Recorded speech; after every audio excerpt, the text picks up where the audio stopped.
Oi, gente, estamos aqui de novo para mais uma aula de História do Brasil, tá? Queria dar um olá para todo mundo que está vendo a nossa aula de hoje, que a gente vai falar sobre revoltas do período regencial, tá? Gente, essa também é a aula que eu estou gravando para prestar o processo seletivo do cursinho 4 de dezembro, tá? Que é o cursinho popular lá da ESPM. Para quem não conhece, ela é uma faculdade particular que tem diversos cursos aí, muito de referência de propaganda, tá? Administração, relações internacionais, enfim. Eu estou prestando esse processo seletivo, inclusive, por indicação de ex-alunos do Arcadas, tá? Que hoje fazem SPM. E então eu estou dando um olá aí também para a coordenação aí do cursinho que está me vendo e olá de novo para todos os meus alunos aí que já estão seguindo as aulas esses dias, tá? Me desejem sorte aí no processo seletivo. Gente, o que a gente precisa entender de todas essas revoltas que estão acontecendo no período regencial? Claro, a gente já falou um pouquinho sobre a regência una, a regência trina, eu já dei uma contextualizada legal sobre o que é o avanço liberal e a reação conservadora, que é o pano de fundo de tudo isso que está acontecendo e que vai, vamos dizer, culminar na eclosão de uma série de revoltas agora no período regencial, tá bom? Gente, lembrando, o período regencial vai de 1831 até 1840. É importante a gente delimitar esse espaço de tempo, porque o que a gente vai ver antes é justamente o primeiro reinado, e posterior a isso, a gente vai ter o segundo reinado, quando o monarca menino, o Dom Pedro II, vai assumir o governo imperial brasileiro, tá? Gente, o que está acontecendo aqui? Eu separei um pouquinho as revoltas para a gente entender o que está acontecendo em cada uma delas, tá? Mais do que isso, o que é importante, principalmente, é o pano de fundo das revoltas, tá? Não vou falar que, claro, as características principais de uma ou de outra não possam cair no vestibular. Sim, elas podem cair e caem, tá bom, gente? Vocês vão ver na lista de exercícios que vai estar aqui no Drive, embaixo, nos links dos comentários do vídeo, tá bom?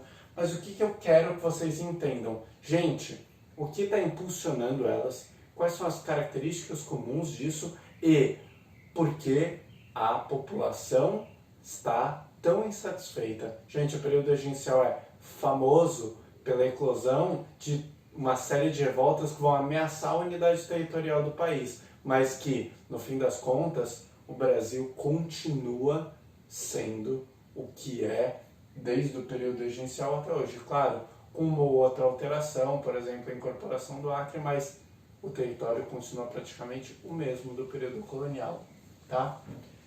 Gente, o que está acontecendo aqui, tá? Nos primeiros anos a gente vai ver uma série de sedições ou revoltas na cidade do Rio de Janeiro. Lembrando, né? Rio de Janeiro é a capital política do país. Então, revoltas nessa cidade, por natureza, vão estar muito próximas ao monarca, ok?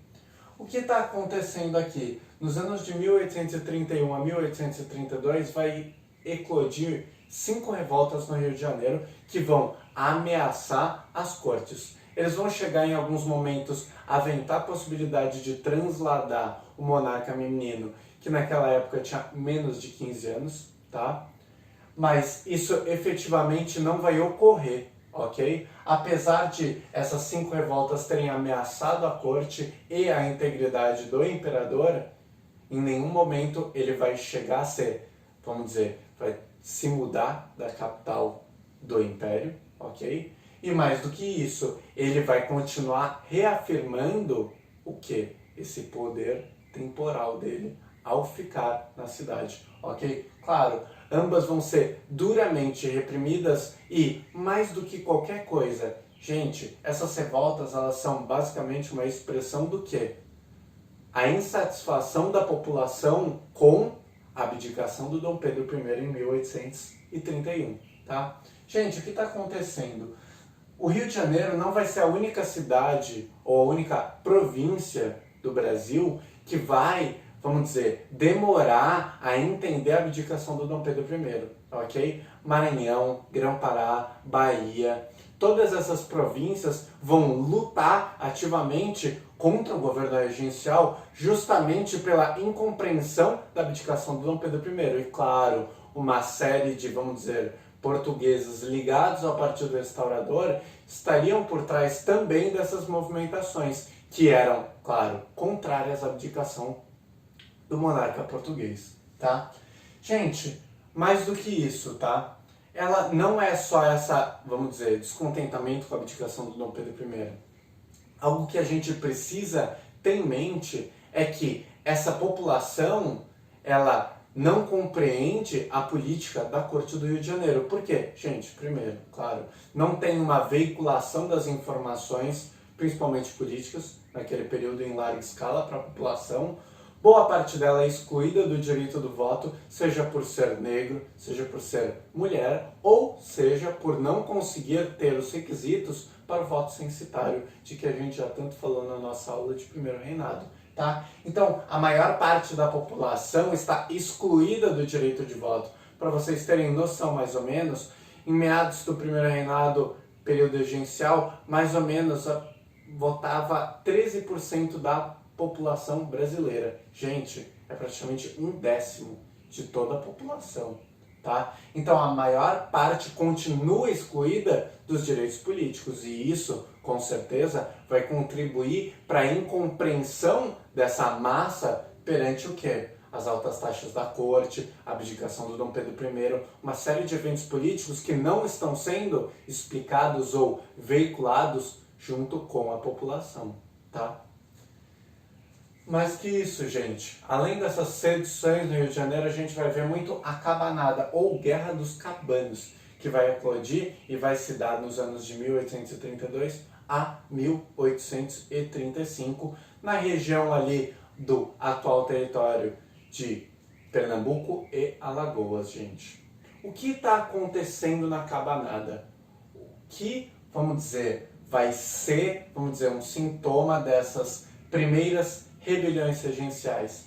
Gente, uma coisa que a gente precisa entender bastante aqui é que o avanço liberal que vai acontecer de 1831 a 1837, ele vai alimentar uma série de disputas internas. Como assim? Gente, é importante entender que as elites provinciais, tá, que a gente tanto fala, elas não são um único grupo, ok? Muitas vezes, em algumas províncias, tem mais de um grupo da elite disputando pelo poder, por exemplo, de ser o presidente da província, de nomear o juiz de paz, ok? O que vai acontecer de tudo isso? Gente, o avanço liberal que está contribuindo para o quê? A descentralização do governo regencial. De que forma? Por exemplo, criando a Guarda Nacional, que vai ser uma guarda basicamente formada pelos votantes, então pela elite que está tendo direitos políticos nessa sociedade que, como a gente já viu, é praticamente 1/10 da população. Mais que isso, o Código de Processo Criminal, que vai criar esse cargo do juiz de paz eleito, que vai ter o poder de julgar e investigar alguns crimes e que vai ser utilizado por boa parte dessas elites para perseguir os grupos contrários às suas políticas dentro da província, ok? E mais do que isso, a gente também está vendo o ato adicional. Gente, o que é um ato adicional? Ele está basicamente centralizando aquele poder da Corte do Rio de Janeiro e passando cada vez mais atribuições para quem? Os presidentes de província, para as assembleias de cada província. Isso vai fazer o quê? Claro, uma disputa intensa entre as elites provinciais para ver quem vai ser o detentor desse poder executivo no âmbito de cada província, tá? Então, a nomeação do presidente de província vai se tornar uma importância gigantesca para essas elites que aspiram ao poder e que cada vez mais querem o quê? Concentrar esse poder nas mãos delas, se puderem, eliminando os concorrentes a esse poder, tá? Gente, o avanço liberal que vai acontecer de 1831 a 37, ele é um passo para a descentralização e, ao mesmo tempo, ele vai inflamar cada vez mais as elites que vão se degladiar nessas disputas internas, ok? Mas, mais do que qualquer coisa, gente, com as disputas entre as elites provinciais, o que a gente vai ver? Eles vão tentar conseguir adesão popular nesses movimentos, mas vocês acham que a população ela também não tem reivindicações? Gente, o que vai acontecer é que essa população que vai ser cooptada para essas disputas internas dentro da província vão acabar protagonizando a maior parte desses movimentos. Por quê? Com a sua crescente radicalização, as demandas populares vão cada vez tomar mais força, mais forma. Então a gente vai ver que com a radicalização da maior parte das revoltas, as elites vão o quê? Se distanciar das rebeliões que muitas vezes eles mesmos foram o estopim, tá? Então a gente vai ver que boa parte desses movimentos acaba sendo, no final, protagonizada por populares e iniciada pelas elites que estavam disputando o poder provincial, tá bom, gente? Agora a gente vai falar um pouquinho da cabanada, tá bom? Gente, o que está acontecendo aqui, tá? A cabanada ela vai ser uma revolta que vai ser de início liderada pela elite dessa região, mas que com a sua crescente radicalização vai deixar o movimento e passar a se opor a ele, tá?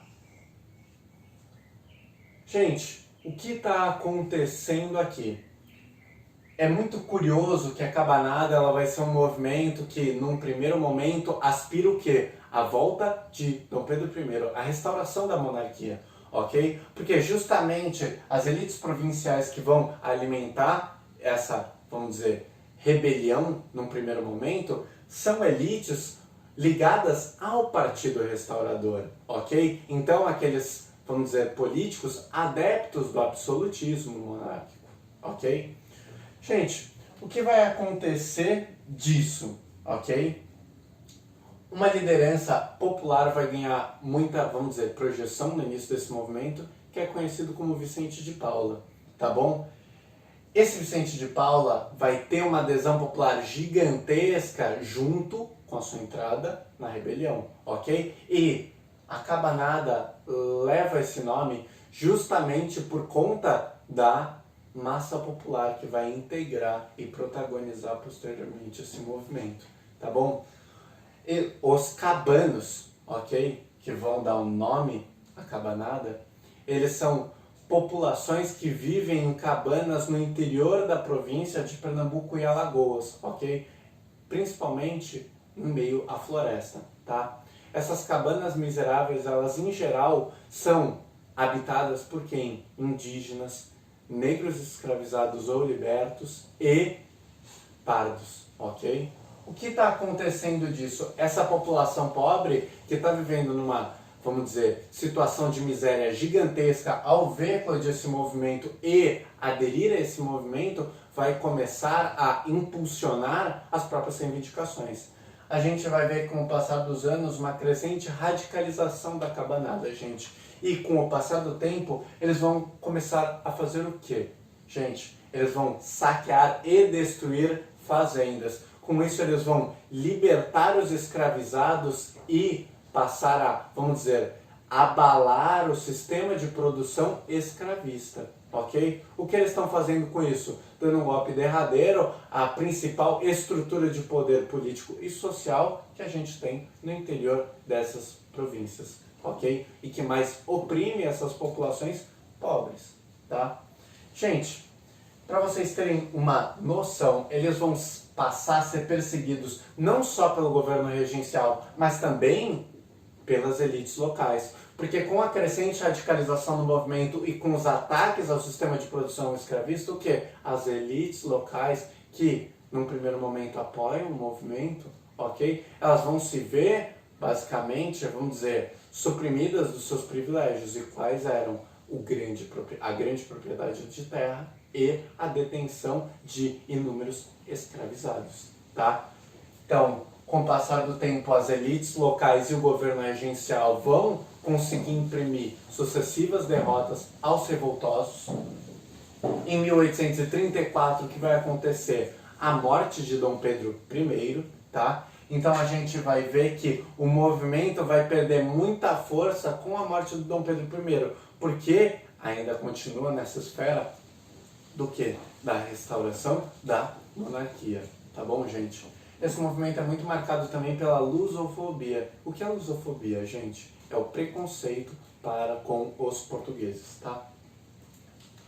O que vai acontecer disso? A partir de 1834 a gente vai ver o movimento perdendo força, tá? Após uma série de anistias empreendidas pelo governo regencial aos revoltosos, eles vão conseguir desarticular o movimento, claro, se não deixando de massacrar milhares de pessoas durante essa repressão. Tá bom, gente? Ó, a gente falou agora a primeira parte da aula, vamos continuar ela, para isso eu vou apagar aqui a lousa, tá bom?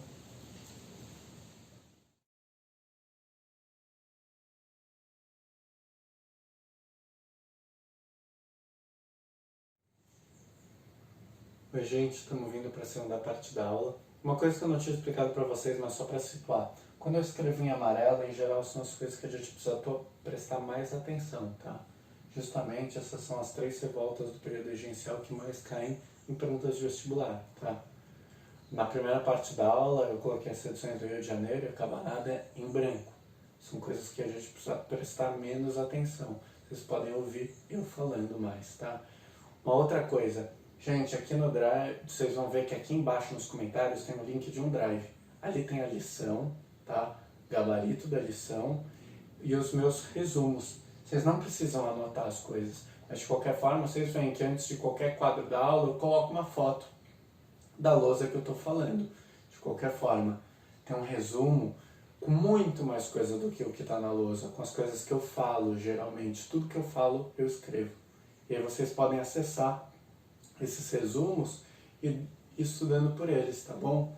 Em geral, eu passo também a leitura do livro História Concisa do Brasil, que é o que eu, vamos dizer, uso para os alunos irem seguindo também o meu cronograma. Se vocês quiserem depois, eu passo o link do Drive de vocês que está com o livro e aí eu vou passando também as páginas do livro referente a cada uma das matérias, tá bom? Mas vocês vão ver que na lição eu coloquei já, por exemplo, a leitura do livro História Concisa do Segundo Reinado. Porque em geral, quando eu estou passando um conteúdo, eu estou colocando já as leituras do próximo, para a pessoa já ir lendo e quando chegar na aula já tá, vamos dizer, tá uma base, tá situado para ir já tirando as dúvidas, tá bom? Gente, voltando aqui para nossa aula. A gente vai falar agora do ano de 1835, que ele é muito emblemático para a gente entender o período regencial, tá bom? Porque com o fim da regência trina, que vai acabar em 1835, a gente vai ver o Partido Liberal moderado se consolidar no poder da regência, tá? Com a eleição do primeiro regente uno, a gente vai ver que vai, vamos dizer, ser inaugurada a cisão desse Partido Liberal moderado. O Feijó, o primeiro regente uno eleito, ele vai encabeçar o que a gente chama dos progressistas, a ala progressista do Partido Liberal Moderado. Por quê, gente? São a ala que defende principalmente a descentralização política. O que acontece? Antes tinha um partido que essencialmente defendia isso. Era o Partido Liberal Exaltado. O que acontece? Com a eclosão de uma série de revoltas no Brasil, a maioria desses deputados do Partido Liberal Exaltado está liderando essas revoltas, tá? Então, quem vai passar a defender essa descentralização política é a ala do Feijó, dentro das cortes do Rio de Janeiro, tá? Gente, o que a gente vai ver com tudo isso aqui, tá? Uma série de disputas internas, tá? Vai acabar abalando esse processo de descentralização política. Como assim, gente? A gente vai ver no mesmo ano da eleição do Feijó a eclosão de 3 revoltas, tá? Essas 3 revoltas que a gente está vendo aqui, elas vão demonstrar diferentes reivindicações e elas nada mais são do que, vamos dizer, uma expressão das características distintas do segmento da população que vai integrar cada uma delas, tá bom? Essas reivindicações vão ter muito a ver com cada segmento populacional que vai participar ou protagonizar cada uma dessas revoltas, tá bom? Gente, é meio dúbio a gente ver isso, meio ambíguo, algo que, vamos dizer, tem dois lados, tá? Duas maneiras de se ver, que essas características distintas desses grupos e, apesar de a ala progressista que defende a descentralização política ascender em 1835, a eclosão dessas três revoltas que, claro, estão pedindo mais autonomia provincial, portanto, estão querendo essa descentralização política, vão acabar abalando esse processo que é representado pelo avanço liberal. Por quê? O Partido Liberal Moderado, mais especificamente a ala dos regressistas, que tem como principal político Pedro Araújo de Lima, que vai ser o regente eleito em 1837, eles vão defender que esse processo de descentralização política do avanço liberal vai o quê? Contribuir para a eclosão dessas revoltas, porque essa descentralização política está alimentando o quê? As disputas internas entre as elites das províncias, tá? E eles não estão errados de certa forma, mas claro, não é só a descentralização política que está impulsionando isso, porque a gente está vendo a alta taxa dos impostos, a população miserável, então tem uma série de outros fatores, mas que claro, vai ser utilizado como pretexto por esses políticos que querem a centralização, que era o avanço liberal que estava provocando elas, e claro, a gente vai ver que a partir de 1837, o início da reação conservadora, a, vamos dizer, eleição do Pedro Araújo de Lima, até praticamente o final do segundo reinado, a gente vai ter dentro do Brasil monárquico um processo crescente de centralização política. E, gente, são deputados que estão cada vez mais ganhando expressão social e política dentro das cortes que vão encabeçar esse movimento. Gente, vocês imaginam que são de que províncias os deputados que estão, vamos dizer, cada vez mais ganhando expressão e força dentro das cortes? Claro que vão ser das províncias da região Centro-Sul, onde está concentrado o eixo econômico e político do Brasil monárquico. E antes do final do Brasil colonial, tá? Portanto, deputados de São Paulo, Rio de Janeiro, Minas Gerais, longe dessas províncias situadas no Nordeste, Norte e Sul, que vão ver e reprimir as aspirações dessas elites que estavam cada vez mais afastadas da corte, tá? Não é à toa que elas vão ser duramente reprimidas, tá bom? Gente, vamos começar a falar um pouco das revoltas agora, tá bom? A cabanagem que vai acontecer de 1835 a 1840 no Pará é a maior revolta quantitativa popular da história do Brasil monárquico. Gente, ela vai reunir dezenas de milhares de pessoas. E no início, esse movimento vai ser, vamos dizer, liderado pela elite local, tá? Em janeiro de 1835, os revoltosos vão invadir Belém, a capital da província, e vão assassinar o presidente da província quando tomam o palácio, tá? O que vai acontecer? Eles vão tirar um político local da cadeia, um grande fazendeiro, e vão designar ele como presidente da província. Esse senhor de engenho, vendo a radicalização do movimento, ele vai rapidamente se opor aos revoltosos. E já em fevereiro, ele pede para todos os rebeldes deporem as armas e jurarem lealdade ao governo regencial. A partir desse momento, esse senhor de engenho vai ser expulso da capital de Belém e os revoltosos vão ficar na cidade até julho, quando vão se direcionar para o interior da província, para a mata. Gente, a partir desse momento a gente vai ver uma radicalização crescente da cabanagem, tá bom? O que a gente vai ver é que eles vão se dirigir para o interior da província e vão passar a saquear e destruir uma série de fazendas, tá? A partir daí, matando fazendeiros e autoridades, eles vão se apossar dessa estrutura e vão libertar os escravizados, tá? O que vai acontecer a partir desse momento? A gente vai ver que com a radicalização do movimento, eles vão aspirar o fim da escravidão e, mais do que isso, a autonomia política da região norte, tá? É importante a gente, vamos dizer, frisar aqui que o Pará, como o Maranhão, antes eram uma administração separada do resto do Brasil colonial. Existia o Estado do Brasil e o Estado do Grão-Pará e Maranhão. Então já era uma região que estava frouxamente ligada à região centro-sul do país, que hoje abriga, nessa época, né, no período regencial, abriga as cortes, tá bom? Então era uma região que historicamente foi muito mais ligada aos interesses locais e metropolitanos, porque a metrópole portuguesa se fazia muito mais presente nessa região. Ela explorava ativamente essa região, tá? E um dos traços muito fortes dentro da cabanagem que a gente vai ver é o quê? Justamente a lusofobia, gente. Aquele preconceito para com os portugueses, tá?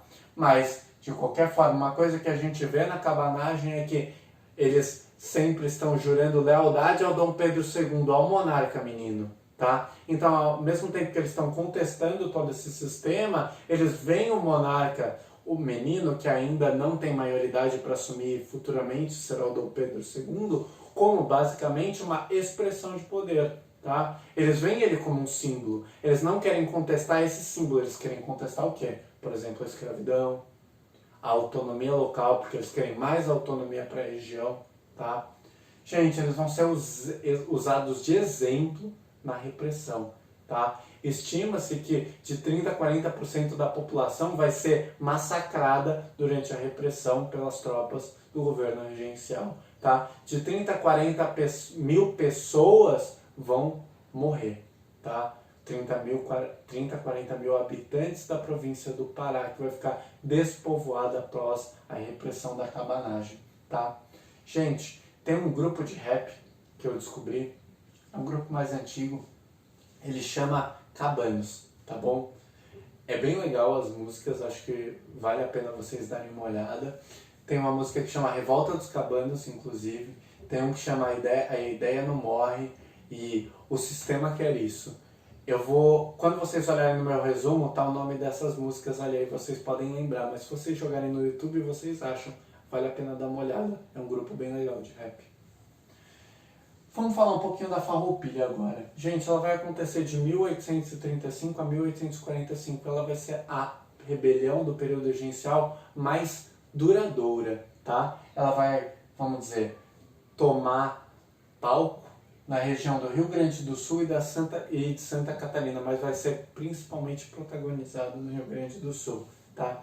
Gente, ela leva esse nome justamente porque vamos dizer, o exército imperial vai falar que os revoltosos eles vão se vestir com farrapos, daí o nome Farroupilha. Mas, gente, não vamos se enganar pelo nome, porque ela é protagonizada, liderada pelos estancieiros gaúchos, que eram os grandes pecuaristas e agricultores da região do Rio Grande do Sul, donos de grandes propriedades de terra. Eles eram latifundiários, tá? Uma classe muito rica.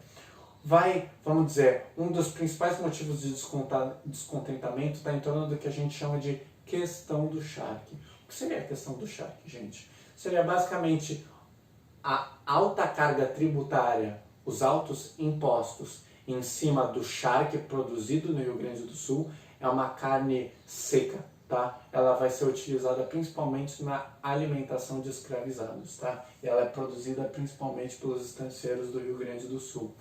E que eles estão sendo taxados tanto que, para vocês terem noção da discrepância que está acontecendo, tá?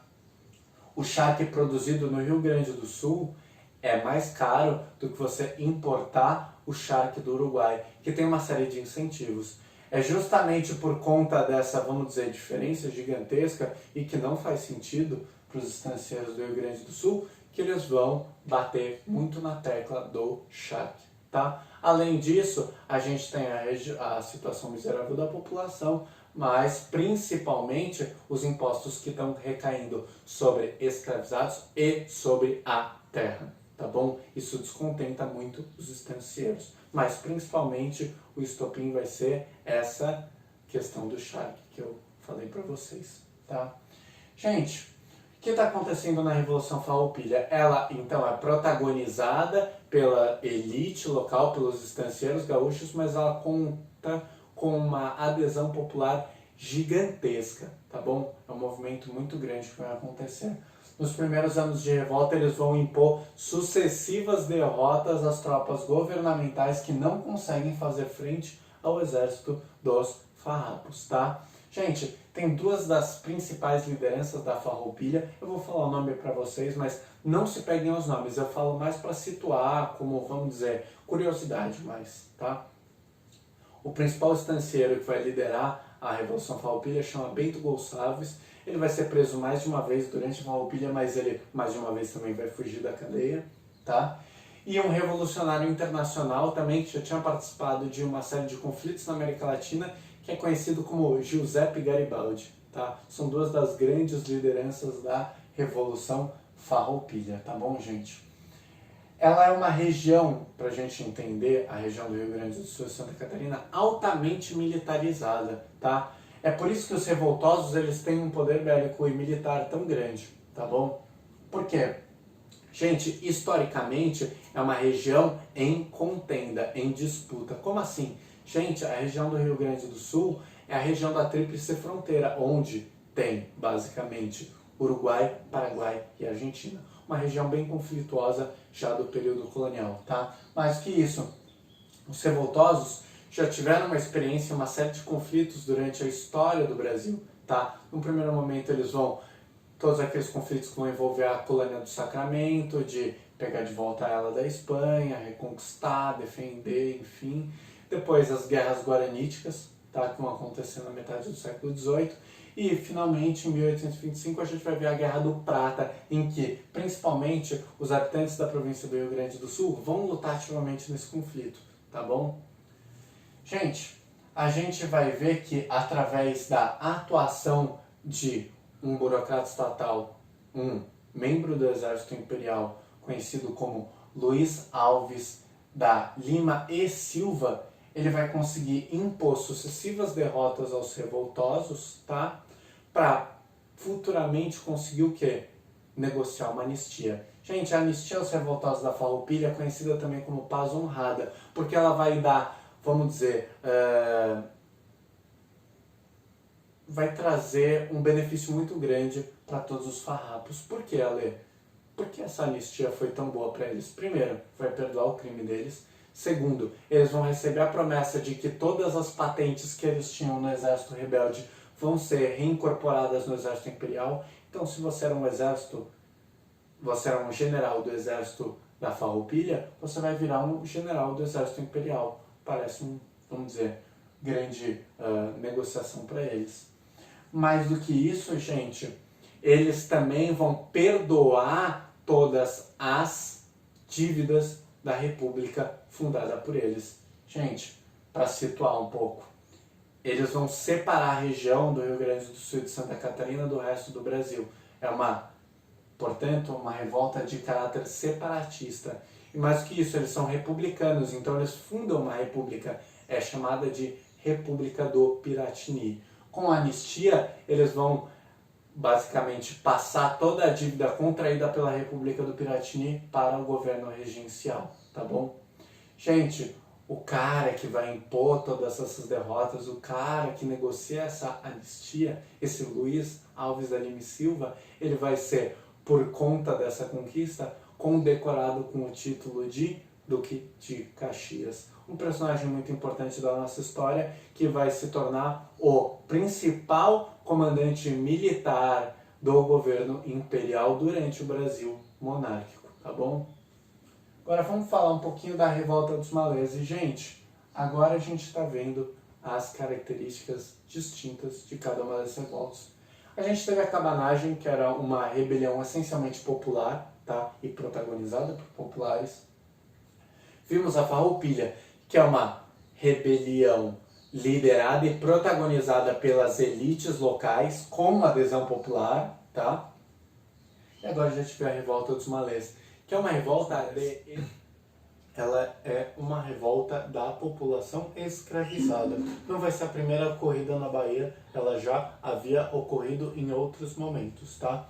Eu vou citar para vocês algumas datas só para vocês entenderem, mas em 1807, 1814, 1816 e 1826, na Bahia, também teriam ocorrido outras rebeliões da população escravizada. Então essa não é a primeira, ok? Mas ela vai ser bem emblemática para a gente entender toda a organização desses negros escravizados que estavam se rebelando na província, tá? Gente, o que está acontecendo aqui? A gente vai ver que essas rebeliões elas são basicamente uma expressão da violência e da exclusão patrocinada pelo sistema de produção escravista, ok? Exclusão dos direitos sociais e políticos, ok? E, claro, a violência inerente à escravidão, que vocês já devem imaginar, tá? Gente, o que está acontecendo? É claro que a Bahia é uma província diferente das outras. Ela até hoje é o estado majoritariamente com a maior percentual de população negra do país, ok? Já nessa época, a população negra da capitania, da província, remontava de 80% a 90% dessa população, ok? Então a revolta dos malês, ela também tem esse pano de fundo de toda o recorte racial da província da Bahia, tá? Quando a gente vai ver e analisar isso que está ocorrendo, a gente vai ver que além desse elemento, vamos dizer, percentual do recorte racial, também tem uma influência muito grande de religiões, ok? E, claro, essas religiões estão muito vindo de matriz africana, como o candomblé, ok? Mas a religião que vai, vamos dizer, protagonizar a revolta dos malês é o mundo islâmico, ok? O Islã. O que está acontecendo? O que esses muçulmanos estão fazendo no Brasil? Gente, são negros islamizados vindo de partes da África onde a população era majoritariamente muçulmana, tá? Esses negros, especificamente, a maioria deles é oriundo de uma região que é o atual território da Nigéria, e eles eram designados de Ruaçás, ok? Qual a diferença desses negros escravizados aqui? Gente, por eles serem muçulmanos, eles dominam muito bem a leitura e a escrita, ok? Isso, vamos dizer, vai auxiliar muito eles a conseguirem se organizar e elaborarem um projeto de revolta.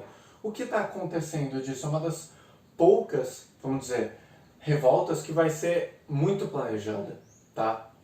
O que vai acontecer? Eles basicamente planejavam assaltar igrejas, o palácio presidencial e uma série de, vamos dizer, órgãos governamentais em Salvador, e com o caos que eles iam produzir ali, eles iam se dirigir para o interior da província, atacar e saquear as fazendas e libertar os escravizados para fazer uma revolução de maior proporção, tá? Gente, o que está acontecendo muito forte aqui que a gente precisa ter em vista, tá? Outras rebeliões de escravos, escravizadas, né, de indígenas e negros, elas não foram para frente justamente por conta de barreiras, por exemplo, como a fala, tá? As populações escravizadas, elas vinham de lugares muito distintos, povos que falavam diferentes línguas, tá? A África é uma colcha de uma série de etnias, como o Brasil também é, tá? De etnias indígenas. E o que vai acontecer? Essa dificuldade de comunicação entre eles vai dificultar muito uma série de revoltas. Aqui não. Em 1835, eles têm um elemento em comum, a língua e a escrita, ok? A gente tem uma série de projetos bem detalhados sobre como eles iam agir no dia. O que vai acontecer e por que vai dar errado a revolta dos malês? Gente, eles vão ser delatados, como boa parte das revoltas acontecem no Brasil, e eles vão ter que, vamos dizer, antecipar o levante. O que vai acontecer? No fim das contas, os malês vão se ver rodeados pelas tropas governamentais e mesmo assim, bravamente, eles vão enfrentar eles. Dezenas deles vão morrer nesse embate e centenas serão presos e morrer na cadeia, tá? É importante a gente ver que eles vão ser duramente reprimidos aqui, ok? Gente, tem uma frase muito legal de uma historiadora chamada Priscila Leal Mello, tá? Ela faz um trabalho de mestrado sobre o Levante dos Malês. E eu trouxe um trechinho ali para vocês verem, para a gente entender a importância do Levante dos Malês. Porque apesar de ele parecer tão curto, não chegou nem a um ano, em comparação à cabanagem, à farroupilha, que são revoltas que vão durar durante muito tempo, a revolta dos Malês tem um significado muito grande, tá? Ó, ela vai falar assim sobre a revolta dos malês. Embora derrotado, o levante dos malês foi um episódio importante que a longo prazo foi enfraquecendo o sistema escravista e a noção de que povos africanos e afro-brasileiros estavam contentes com a sua condição. A resistência fazia parte do seu cotidiano e a liberdade, mais que um sonho, era um projeto, um objetivo a ser alcançado. Priscila Leal Mello. Gente, isso é muito para sintetizar o que significa aquilo, tá? A revolta dos malês em 1835 mostra que as populações negras escravizadas não estavam alheias ao sistema de produção escravista. Elas estavam enfrentando, e por mais que a escravidão só seja abolida praticamente 50 anos depois, ok? Esses eventos emblemáticos vão marcar, ok? O Brasil monárquico e todas as elites, que elas vão ver com muito receio qualquer revolta de escravizados. Até porque o medo de radicalização de uma revolta que possa se tornar, por exemplo, uma revolução da Haiti, onde eles vão matar todos os brancos, é gigantesco. É o maior receio das elites brasileiras ter uma revolta escravizada que possa se tornar ou chegar perto do que foi a Revolução do Haiti. Por isso que eles também sempre vão ser, vamos dizer, fazer de exemplo a repressão contra rebeliões de escravizados, tá? Gente, se vocês tiverem alguma dúvida, alguma coisa que vocês querem perguntar, vocês podem mandar mensagem, escrever no comentário, tá bom? De qualquer forma eu vou apagar aqui e aí a gente vai continuar a nossa aula.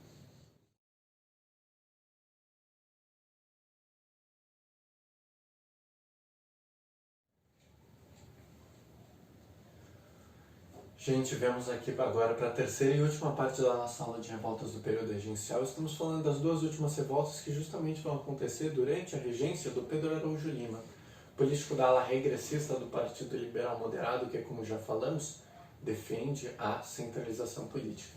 Eles prontamente vão reprimir as rebeliões que ocorrerem durante sua regência, claro, enquanto ele ainda luta contra outras, como a cabanagem no Pará, a farroupilha no Rio Grande do Sul e Santa Catarina.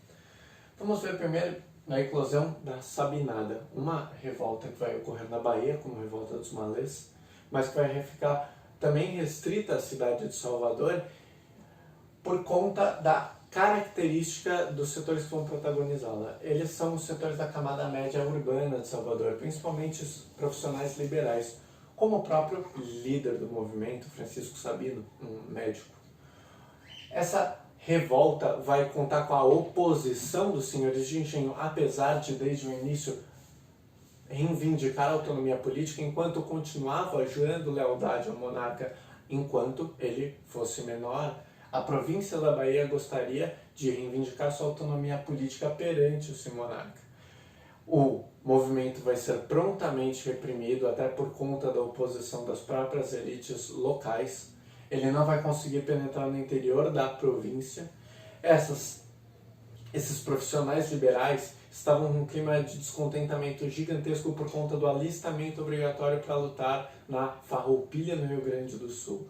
Isso estava causando um grande incômodo na cidade, fora toda a esfera de mandonismo local e a decadência econômica que o Nordeste vinha sofrendo com a alta carga tributária imposta pelas cortes do Rio de Janeiro. Durante a repressão, eles vão sitiar a cidade de Salvador e mesmo com a rendição de praticamente todas as lideranças da Sabinada, as tropas regenciais vão marchar contra a população, chegando a mais de 1.200 mortos dentre os habitantes de Salvador. E aí, gente, falando agora um pouquinho da balaiada, vamos pensar nessa revolta que vai acontecer nos anos de 1838 a 1841 na província do Maranhão. A gente já tinha comentado na cabanagem que tanto o Maranhão quanto o Grão-Pará têm peculiaridades específicas ali daquele território que, mesmo durante o período colonial, eles foram durante muitos anos separados do resto da região da América Portuguesa. Existiam os estados do Grão-Pará e Maranhão e os estados do Brasil, tá? Então a gente vê que os interesses deles estavam muito ligados aos interesses da metrópole durante o período colonial. Isso fez com que a maior parte das autoridades dessa província fossem autoridades portuguesas, porque a administração era muito mais ligada à metrópole nessas regiões específicas. O que vai acontecer? Eles estão vivendo uma miséria muito grande por conta da queda do principal produto, o preço do principal produto agrícola exportado pela província, o algodão, ok? está sofrendo muita concorrência no mercado mundial e eles estão começando a esgotar suas reservas.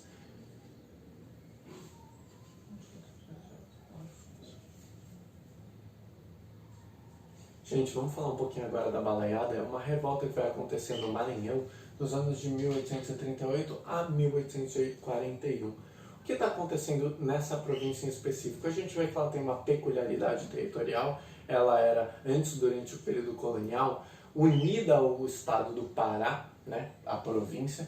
Eram conhecidos como os estados do Grão-Pará e Maranhão, em contraposição aos estados do Brasil, que eram o resto da América Portuguesa. O que vai acontecer? A região tinha os interesses estreitamente ligados com a metrópole, ok? Mas, claro, com o fim do período colonial, apesar de os interesses metropolitanos não estarem mais presentes na forma do Pacto Colonial, a gente está vendo ali uma série de autoridades portuguesas que continuam vivendo na província e com os mesmos cargos da burocracia estatal. O que está acontecendo ali? A gente está vendo que essa miséria da população também está sendo agravada pela esfera de mandonismo local. O que seria esse mandonismo local? Gente, a Guarda Nacional era um instrumento repressivo do Estado do período regencial, tá? E basicamente os integrantes da Guarda Nacional eram os eleitores, aquela pequena fatia da elite que podia votar. O que vai acontecer? Ele vai funcionar praticamente como um instrumento de repressão dos proprietários de terra contra a população e vai cometer uma série de abusos contra ela. Um desses abusos cometidos contra um dos líderes dessa revolta, da balaiada, que vai, aliás, dar o nome para a revolta, o Manuel Francisco de Anjos Ferreira, ele, apelidado de balaio por ser um fabricante de balaios, um artesão, ele, depois de ter a sua filha estuprada por 2 policiais, ele vai começar uma revolta no interior da província. Mas esse não é o estopim da balaiada. Posteriormente, um político local vai ser preso e ele era ligado a uma série dos rebeldes cabanos. Assim, o seu irmão vai tentar libertá-lo, o seu nome é José Egito, e ele vai contar com o apoio do balaio. Assim que vai começar a radicalização dessa revolta. Logo depois de soltar o José Egito da cadeia, eles vão tentar organizar um governo provisório na cidade de Caxias, segunda maior cidade da província.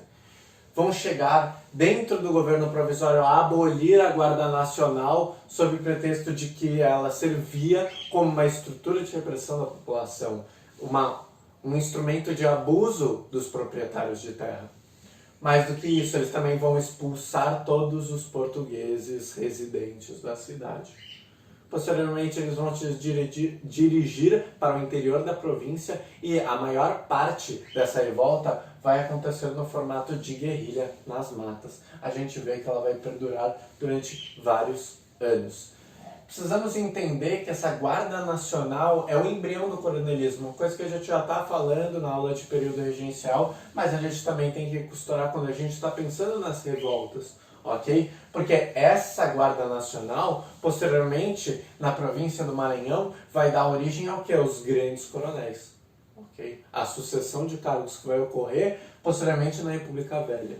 Mesmo extinta a Guarda Nacional, a sua estrutura de poder vai continuar existindo no território. Já é de se imaginar que a repressão desse movimento será muito forte. Um dos principais líderes, junto com o balaio, o negro Cosme Bento, que era liderança de mais de 3.000 negros escravizados que lutavam, que saqueavam fazendas, destruíam fazendas e libertavam escravizados, tentando atacar o sistema de produção escravista ali montado na província. Ele vai ser feito de exemplo durante a repressão, vai ser um dos poucos líderes revoltosos que vai ser executado publicamente. Enquanto muitos outros vão morrer durante a repressão. Estima-se que mais de 12.000 habitantes da província morreram durante a repressão do governo regencial. Posteriormente, em 1841, alguns líderes presos serão anistiados. Gente, é importante a gente ver que boa parte dessas revoltas do período regencial continuam perdurando até o segundo reinado, que será a nossa próxima aula. Quando a gente pensa nisso e vê que a centralização política do Estado, que vai ser empreendida pela ala regressista, ela vai perdurar até o final do segundo reinado, a gente está falando de um evento político que pode estar acontecendo em 1837, mas seus efeitos vão continuar ocorrendo décadas depois. Quando a gente fala, por exemplo, da Revolta dos Malês como uma expressão da insatisfação da população escravizada, mostrando que não ia continuar sustentando esse sistema de produção escravista. 50 anos depois será abolida a escravidão.